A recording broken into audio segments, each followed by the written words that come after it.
I like having smart people. ভারতীয় বংশোদ্ভূত উদ্যোক্তা শ্রীরাম কৃষ্ণানকে কৃত্রিম বুদ্ধিমত্তা উপদেষ্টা হিসেবে নিয়োগ দিয়েছেন নবনির্বাচিত মার্কিন প্রেসিডেন্ট ডোনাল্ড ট্রাম্প। এ খবর জানিয়েছে ভারতীয় সংবাদ মাধ্যম এনডিটিভি।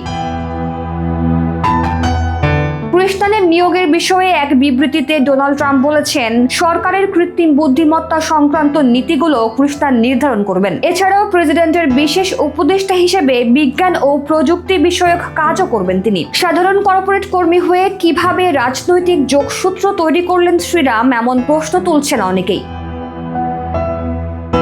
জানা গেছে, টেসলার প্রতিষ্ঠাতা এলন মাস্কের সঙ্গে বেশ ভালো বন্ধুত্ব এই ভারতীয় বংশোদ্ভূত ইঞ্জিনিয়ারের। সামাজিক মাধ্যম টুইটারকে এক্সে রূপান্তর দেওয়ার সময় মাস্কের সঙ্গে কাজ করেছেন তিনি। শ্রীরাম কৃষ্ণানের জন্ম ভারতের চেন্নাইয়ে। তামিলনাড়ুর SRM ইঞ্জিনিয়ারিং কলেজ থেকে তথ্য প্রযুক্তি নিয়ে স্নাতক করেন তিনি। এরপর 2005 সালে মাত্র 21 বছর বয়সে চলে যান যুক্তরাষ্ট্রে। 2005 সাল থেকে মাইক্রোসফটের আওতায় কাজ শুরু করেন তিনি। টুইটার, ইয়াহু, ফেসবুকের মতো বিখ্যাত টেক সংস্থাগুলোতেও কাজ করেছেন কৃষ্ণান।